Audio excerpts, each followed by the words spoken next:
सुंदर देखा है जब तो इतनी बड़ी संख्या में आप सब आशीर्वाद देने आए।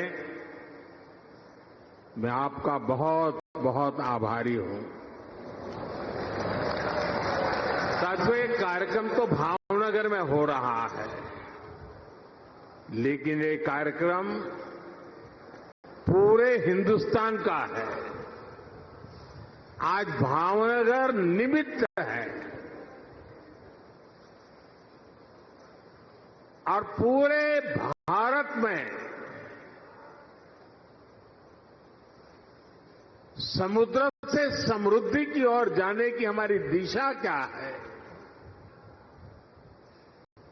उसके लिए आज इस महत्वपूर्ण कार्यक्रम का केंद्र भावनगर चुना गया है। गुजरात के लोगों को, भावनगर के लोगों को बहुत बहुत बधाई। साथियों, अभी 17 सितंबर को आप सबने अपने नरेंद्र भाई को जो शुभकामनाएं भेजी हैं, देश और दुनिया से जो शुभकामनाएं मुझे मिली हैं, व्यक्तिगत तौर पर सबका धन्यवाद करना संभव नहीं है, लेकिन भारत के कोने कोने से और विश्व भर से ये जो प्यार मिला है, ये जो आशीर्वाद मिले हैं, ये मेरी बहुत बड़ी संपत्ति है, ये मेरी बहुत बड़ी ताकत है। और इसलिए सार्वजनिक रूप से मैं आज देश और दुनिया के सभी महानुभावों का हृदय से आभार व्यक्त करता हूं। यहां एक बेटी को एक चित्र बना करके ले आई है, वहां एक बेटा लेकर के आया है। जरा इसको कलेक्ट कर लीजिए भाई। इन बच्चों को मेरा बहुत बहुत आशीर्वाद। Thank you. जो लोग लाए हैं, मैं आपके प्यार के लिए मैं आपका आभारी हूं। आपने इतनी मेहनत की। धन्यवाद जी, धन्यवाद बेटा। थैंक यू दोस्त। साथियों, विश्वकर्मा जयंती से लेकर गांधी जयंती तक, यानी 17 सितंबर से 2 अक्टूबर तक पूरे देश में लाखों लोग सेवा पखवाड़ा मना रहे हैं। मुझे बताया गया है कि गुजरात में भी अभी तो 15 दिन का सेवा पखवाड़ा है, लेकिन पिछले 2-3 दिनों में सेवा पखवाड़े के दौरान बहुत से कार्यक्रम हुए। सैकड़ों जगह पर ब्लड डोनेशन कैंप लगे और इनमें 1 लाख लोग अब तक ब्लड डोनेट कर चुके हैं। ये सिर्फ मुझे जो गुजरात की जानकारी मिली वो बता रहा हूं मैं। अनेक शहरों में सफाई अभियान चलाए गए। लाखों लोग इन सफाई अभियानों में भी साथ आए। राज्य में 30,000 से ज्यादा जगहों पर, यह आंकड़ा बहुत बड़ा है, हेल्थ कैंप लगाए हैं, जहां लोगों को जांच और उपचार की मदद की जा रही है। खास करके महिलाओं के स्वास्थ्य को केंद्र में रखा गया है। देश भर में सेवा कार्यों से जुड़े हर किसी का मैं अभिनंदन करता हूं, उनका आभार व्यक्त करता हूं। साथियों, आज इस आयोजन में मैं सबसे पहले कृष्ण कुमार सिंह जी का पुण्य स्मरण करता हूं। सरदार साहब के मिशन से जुड़ते हुए उन्होंने भारत की एकता के लिए बहुत बड़ा योगदान दिया। आज ऐसे ही महान देशभक्तों की प्रेरणा से हम भारत की एकता को मजबूत कर रहे हैं। एक भारत श्रेष्ठ भारत की भावना को मजबूत कर रहे हैं। साथियों, आज मैं ऐसे समय में भावनगर आया हूं जब नवरात्र का पावन पर्व शुरू होने वाला है। इस बार जीएसटी में कमी की वजह से बाजारों में रौनक भी और ज्यादा रहने वाली है। और ये उत्सव के इसी माहौल में आज हम समुद्र से समृद्धि का महा उत्सव मना रहे हैं। ભાવનગરના ભાઈઓ મને માફ કરજો, મારે હિન્દીમાં એટલા માટે બોલવું પડે છે કે દેશભરના લોકો આમાં જોડાયેલા છે। દેશભરના લાખો લોકો જ્યારે કાર્યક્રમમાં જોડાયા છે તો આપની ક્ષમા માંગીને મારે हिंदीમાં જ વાત કરવી રહી। साथियों, 21वीं सदी का भारत आज समुद्र को बहुत बड़े अवसर के रूप में देख रहा है। थोड़ी देर पहले यहां पोर्ट लेड डेवलपमेंट को गति देने के लिए हजारों करोड़ रुपए के प्रोजेक्ट का शिलान्यास और उद्घाटन किया गया है। देश में क्रूज टूरिज्म को प्रमोट करने के लिए आज मुंबई में इंटरनेशनल क्रूज टर्मिनल का भी लोकार्पण किया गया है। भावनगर के, गुजरात के विकास से जुड़े अनेक प्रोजेक्ट्स भी शुरू हुए हैं। मैं सभी देशवासियों को और गुजरात के लोगों को भी बहुत बहुत शुभकामनाएं देता हूं। साथियों, भारत आज विश्व बंधु की भावना से आगे बढ़ रहा है। दुनिया में हमारा कोई बड़ा दुश्मन नहीं है। सच्चे अर्थ में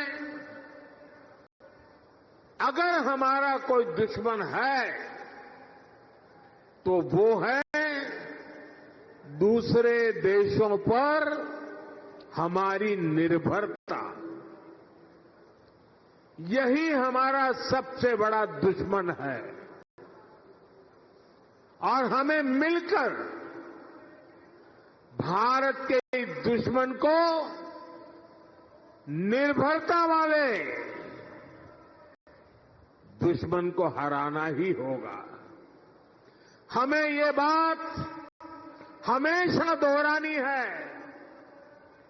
जितनी ज्यादा विदेशी निर्भरता उतनी ज्यादा देश की विफलता।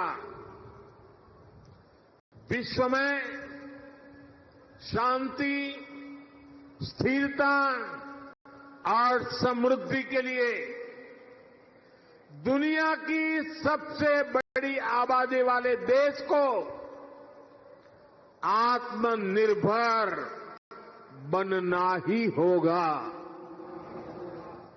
हम दूसरों पर आश्रित रहेंगे तो हमारा आत्मसम्मान भी चोटिल होगा। 140 करोड़ देशवासियों के भविष्य को हम दूसरों पर नहीं छोड़ सकते। देश के विकास के संकल्प को हम दूसरों की निर्भरता पर नहीं छोड़ सकते। हम भावी पीढ़ी के भविष्य को दांव पर नहीं लगा सकते। और इसलिए भाइयों बहनों, આપણે ત્યાં ગુજરાતીમાં કે ભાઈ 100 દુઃખોની એક દવા। 100 दुखों की एक ही दवाई है और वो है आत्मनिर्भर भारत। आत्मनिर्भर भारत। लेकिन इसके लिए हमें चुनौतियों से टकराना होगा। हमें दूसरे देशों पर अपनी निर्भरता लगातार कम करते जाना होगा और अब भारत को आत्मनिर्भर बनकर दुनिया के सामने मजबूती के साथ खड़ा होना ही होगा। भाइयों और बहनों, भारत में सामर्थ्य की कोई कमी नहीं है। लेकिन आजादी के बाद कांग्रेस ने भारत के हर सामर्थ्य को नजरअंदाज किया। इसलिए आजादी के 6-7 दशकों बाद भी भारत वो सफलता हासिल नहीं कर पाया जिसके हम हकदार थे। इसके 2 बड़े कारण रहे। लंबे समय तक कांग्रेस सरकार ने देश को लाइसेंस कोटा राज में उलझाए रखा। दुनिया के बाजार से अलग थलग रखा और फिर जब ग्लोबलाइजेशन का दौर आया तो सिर्फ इंपोर्ट का ही रास्ता पकड़ लिया गया और उसमें भी हजारों लाखों करोड़ों के घोटाले कर दिए गए। कांग्रेस सरकारों की नीतियों ने देश के नौजवानों का बहुत नुकसान किया। इन नीतियों ने भारत की असली ताकत को सामने आने से रोक दिया। साथियों, देश का कितना नुकसान हुआ है इसका एक बहुत बड़ा उदाहरण हमारा शिपिंग सेक्टर है। आप भी जानते हैं कि भारत सदियों से दुनिया की एक बड़ी समुद्री ताकत था। हम दुनिया में शिप बिल्डिंग के सबसे बड़े सेंटर हुआ करते थे। भारत के तटीय राज्यों में बने जहाज देश और दुनिया के व्यापार कारोबार को गति देते थे। यहां तक कि आज से 50 साल पहले तक भी हम भारत में बने जहाजों का उपयोग करते थे।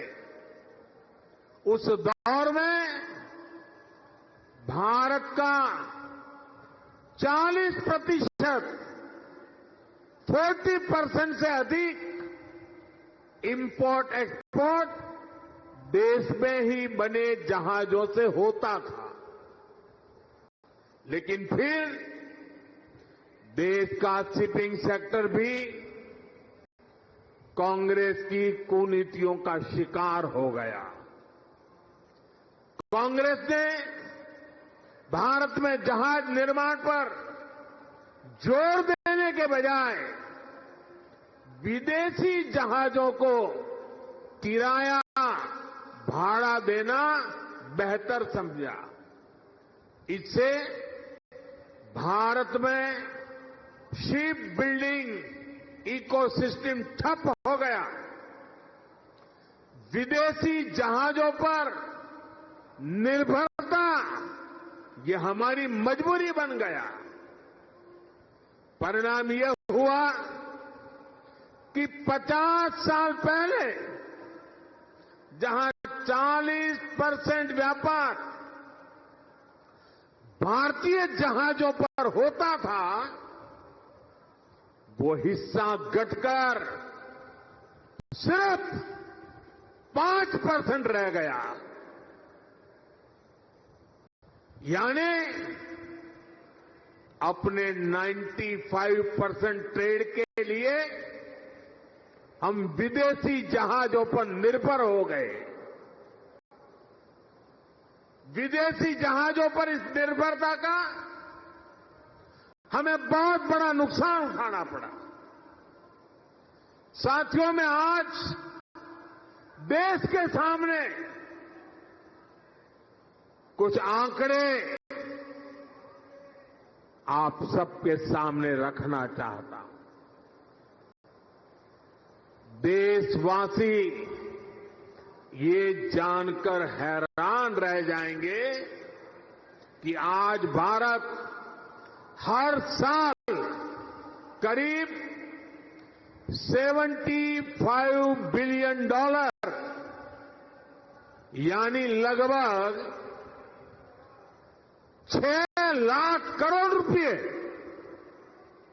6 लाख करोड़ रुपए विदेशी शिपिंग कंपनियों को शिपिंग सर्विसेज के लिए देता है, किराया देता है। ये आज भारत का जितना डिफेंस बजट है, करीब करीब उतना पैसा किराए में दिया जा रहा है। आप कल्पना कीजिए, 7 दशकों में कितना पैसा हमने सिर्फ भाड़े के रूप में दूसरे देशों को दिया है। हमारे पैसों से विदेशों में लाखों नौकरियां बनी हैं। सोचिए, इतने सारे पैसे का अगर एक छोटा सा हिस्सा भी अगर पहले की सरकारें अपनी शिपिंग इंडस्ट्री पर लगाती तो आज दुनिया हमारे जहाज इस्तेमाल कर रही होती, हमें लाखों करोड़ रुपए शिपिंग सर्विसेज के रूप में मिल रहे होते और हमारे बच जाते वो तो अलग। साथियों, भारत को अगर 2047 जब देश की आजादी के 100 साल होंगे, 2047 तक विकसित होना है, तो भारत को आत्मनिर्भर होना ही होगा। आत्मनिर्भर होने के अलावा भारत के पास कोई विकल्प नहीं है। 140 करोड़ देशवासियों का एक ही संकल्प होना चाहिए, चीप हो या शिप, हमें भारत में ही बनाने होंगे।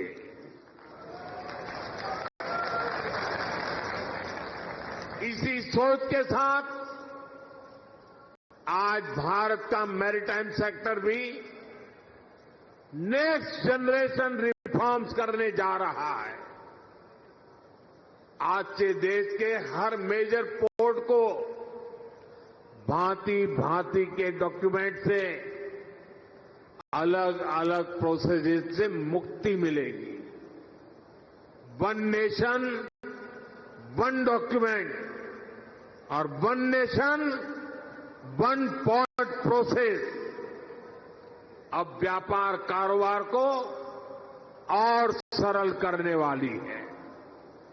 हाल में ही जैसे हमारे मंत्री जी सर्बानंद सोनोवाल जी ने बताया, मॉनसून सेशन के दौरान पार्लियामेंट में हमने ऐसे अनेक पुराने कानूनों को बदला है जो अंग्रेजों के जमाने से चले आ रहे थे।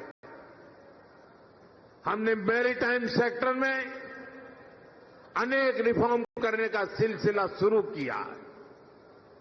हमारी सरकार ने 5 मैरीटाइम कानूनों को नए अवतार में देश के सामने रखा है। इन कानूनों से और इन कानूनों के आने से शिपिंग सेक्टर में पोर्ट गवर्नेंस में एक बहुत बड़ा बदलाव आएगा। साथियों, भारत सदियों से बड़े बड़े जहाज बनाने में एक्सपर्ट रहा है। नेक्स्ट जनरेशन रिफॉर्म्स देश के इस भूले हुए गौरव को फिर वापस लाने में मदद करेंगे। बीते दशक में हमने 40 से अधिक शिप्स और पनडुब्बियां नेवी में इंडक्ट की है। इनमें से एक दो तो छोड़ दें तो ये सब हमने भारत में ही बनाई है। आपने आईएनएस विक्रांत के विषय में सुना होगा।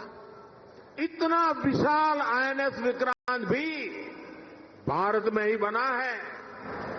इसे बनाने के लिए जो हाई क्वालिटी स्टील लगी वो भी भारत में बनी थी। यानी हमारे पास सामर्थ्य है, हमारे पास कौशल की कोई कमी नहीं है। बड़े शिप बनाने के लिए जिस राजनीतिक इच्छा शक्ति की जरूरत है उसका भरोसा मैं आज देशवासियों को दे रहा हूं। साथियों, देश के मैरीटाइम सेक्टर को मजबूती देने के लिए कल भी एक बहुत ऐतिहासिक निर्णय हुआ है। हमने देश की पॉलिसी में एक बड़ा बदलाव किया है। अब सरकार ने बड़े जहाजों को इंफ्रास्ट्रक्चर के रूप में मान्यता दी है। जब किसी सेक्टर को इंफ्रास्ट्रक्चर के रूप में मान्यता मिलती है तो उसे बहुत फायदा होता है। अब बड़े शिप बनाने वाली कंपनियों को बैंकों से लोन मिलने में आसानी होगी, उन्हें ब्याज दर में भी छूट मिलेगी। इंफ्रास्ट्रक्चर फाइनेंसिंग के जितने भी और लाभ होते हैं वो सारे के सारे इन जहाज बनाने वाली कंपनियों को भी मिलेंगे। सरकार के इस निर्णय से भारतीय शिपिंग कंपनियों पर पड़ने वाला बोझ कम होगा, उन्हें ग्लोबल कंपटीशन में आगे आने में मदद मिलेगी। साथियों, भारत को दुनिया की एक बड़ी समुद्री शक्ति बनाने के लिए 3 और बड़ी स्कीम्स पर भारत सरकार काम कर रही है। इन 3 योजनाओं से शिप बिल्डिंग सेक्टर को आर्थिक मदद मिलने में आसानी होगी। हमारे शिपयार्ड्स को मॉडर्न टेक्नोलॉजी अपनाने में मदद होगी और डिजाइन और क्वालिटी सुधारने में भी बहुत मदद मिलने वाली है। इन पर आने वाले वर्षों में 70,000 करोड़ रुपए से ज्यादा खर्च किए जाएंगे। साथियों, मुझे याद है साल 2007 में जब मैं यहां मुख्यमंत्री के रूप में आपकी सेवा कर रहा था, तब शिप बिल्डिंग के अवसरों को लेकर एक बहुत बड़ा सेमिनार गुजरात में आयोजित किया था। उसी दौरान ही गुजरात में हमने शिप बिल्डिंग इकोसिस्टम को सपोर्ट दिया था। अब हम देश भर में शिप बिल्डिंग के लिए व्यापक कदम उठा रहे हैं। यहां मौजूद एक्सपर्ट जानते हैं कि शिप बिल्डिंग कोई साधारण इंडस्ट्री नहीं है। शिप बिल्डिंग इंडस्ट्री को पूरी दुनिया में मदर ऑफ ऑल इंडस्ट्रीज की जननी कहा जाता है, उद्योगों की जननी कहा जाता है, क्योंकि इसमें सिर्फ एक जहाज ही नहीं बनता, उसके साथ जो उद्योग जुड़े होते हैं उनका विस्तार होता है। Steel, machinery, electronic, textile, paints, IT system, ऐसे अनेक उद्योगों को शिपिंग इंडस्ट्री से सपोर्ट मिलता है। इससे छोटे और लघु उद्योगों को, एमएसएमई को फायदा होता है। रिसर्च बताती है कि शिप बिल्डिंग में होने वाले हर 1 रुपये के निवेश से इकोनॉमी लगभग 2 गुना निवेश बढ़ता है और शिपयार्ड में पैदा होने वाली हर एक जॉब, हर एक रोजगार सप्लाई चेन में 6 से 7 नई नौकरियां बनाती है। मतलब अगर शिप बिल्डिंग इंडस्ट्री में 100 नौकरियां बनती हैं तो इससे जुड़े दूसरे सेक्टर्स में 600 से अधिक जॉब क्रिएट होती है। इतना बड़ा मल्टीप्लायर इफेक्ट शिप बिल्डिंग का होता है। साथियों, हम शिप बिल्डिंग के जरूरी स्किल सेट पर भी फोकस कर रहे हैं। इसमें हमारे आईटीआई काम आएगी, मैरीटाइम यूनिवर्सिटीज का रोल बढ़ेगा। बीते वर्षों में हमने कोस्टल एरिया में नेवी और एनसीसी के तालमेल से नई व्यवस्थाएं बनाई हैं। इन एनसीसी कैडेट्स को नेवी के साथ साथ कॉमर्शियल सेक्टर की भूमिकाओं के लिए भी तैयार किया जाएगा। साथियों, आज का भारत एक अलग मिजाज से आगे बढ़ रहा है। हम जो लक्ष्य तय करते हैं उसे अब समय से पहले पूरा करके भी दिखाते हैं। सोलर सेक्टर में भारत अब अपने लक्ष्यों को 4-4, 5-5 साल पहले हासिल कर रहा है। पोर्ट लेड डेवलपमेंट को लेकर भी 11 साल पहले लक्ष्य तय किए थे। भारत उनमें जबरदस्त सफलता हासिल कर रहा है। हम देश में बड़े बड़े जहाजों के लिए बड़े पोर्ट बना रहे हैं। सागर माला जैसी स्कीम से पोर्ट्स की कनेक्टिविटी को बढ़ा रहे हैं। साथियों, बीते 11 साल में भारत ने अपनी पोर्ट कैपेसिटी 2 गुनी कर ली है। 2014 से पहले भारत में शिप टर्न अराउंड टाइम औसतन 2 दिन होता था। अब आज भारत में शिप टर्न अराउंड टाइम 1 दिन से भी कम हो गया है। हम देश में नए और बड़े पोर्ट्स का निर्माण भी कर रहे हैं। हाल में ही केरला में देश का पहला deep water container transshipment port शुरू किया है। 75,000 करोड़ से ज्यादा की लागत से महाराष्ट्र में वाढवण पोर्ट बन रहा है। ये दुनिया के टॉप 10 पोर्ट्स में से एक होगा। साथियों, आज समुद्री रास्ते से होने वाले ट्रेड में भारत का हिस्सा सिर्फ 10% है। हमें इसे और बढ़ाना है। हम 2047 तक दुनिया के समुद्री व्यापार में अपनी हिस्सेदारी को लगभग 3 गुना तक बढ़ाना चाहते हैं और ये हम करके दिखाएंगे। साथियों, जैसे जैसे हमारा समुद्री व्यापार बढ़ रहा है तो हमारे समुद्री नाविकों यानी सी फेरर्स की संख्या भी बढ़ रही है। ये वो मेहनती प्रोफेशनल्स हैं जो समंदर में जहाज चलाते हैं, इंजन और मशीनरी संभालते हैं, लोडिंग अनलोडिंग का काम देखते हैं। 1 दशक पहले हमारे यहां सी फेरर्स से 1.25 लाख से भी कम थे, लेकिन आज इनकी संख्या 3 लाख के पार पहुंच चुकी है। आज भारत दुनिया के टॉप 3 देशों में आ गया है जो सबसे ज्यादा सी फेरर दुनिया को उपलब्ध कराता है और इससे भारत के नौजवानों को रोजगार के अवसर बढ़ते हैं। यानी भारत की बढ़ती शिप इंडस्ट्री दुनिया की ताकत भी बढ़ा रही है। साथियों, भारत की एक समृद्ध समुद्री विरासत है। हमारे मछुआरे, हमारे प्राचीन पोर्ट सिटी इस धरोहर के प्रतीक है।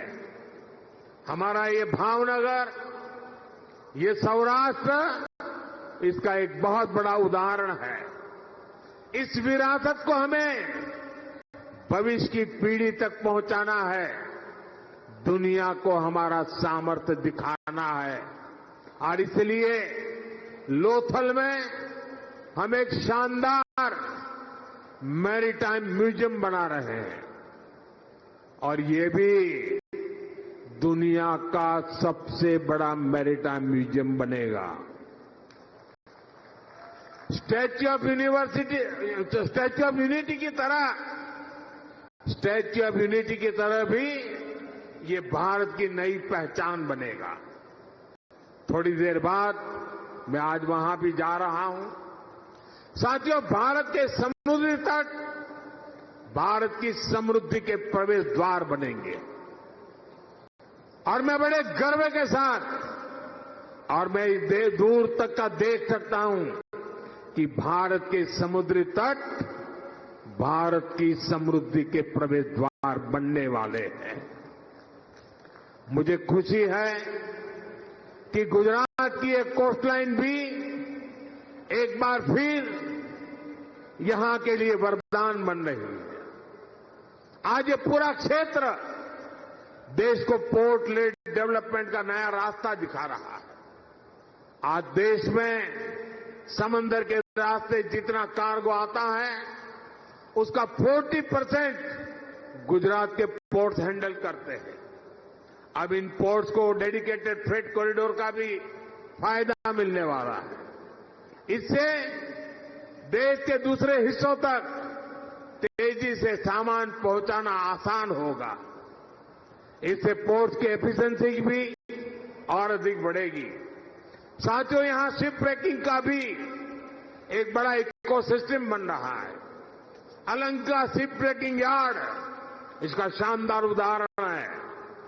इससे भी यहां बड़ी संख्या में नौजवानों को रोजगार मिल रहा है। साथियों, विकसित भारत के लिए हमें हर क्षेत्र में, हर सेक्टर में तेजी से काम करना है और हम सब जानते हैं कि विकसित भारत का रास्ता आत्मनिर्भर भारत से होकर जाता है। इसलिए हमें याद रखना है, हम जो भी खरीदें वो स्वदेशी हो, हम जो भी बेचें वो स्वदेशी हो।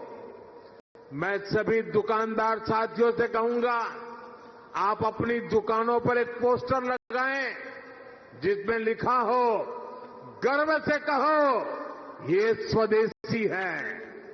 हमारा ये प्रयास हमारे हर उत्सव को तो भारत की समृद्धि का महोत्सव बना देगा। इसी भावना के साथ आप सभी को नवरात्रि की एक बार फिर से शुभकामनाएं देता हूं। एक छोटा बालक चित्र बना करके लाया है, कब से खड़ा है, उसके हाथ दुखते होंगे। कोई जरा इसको कलेक्ट करे, छोटा सा बालक है। शाबाश बेटे।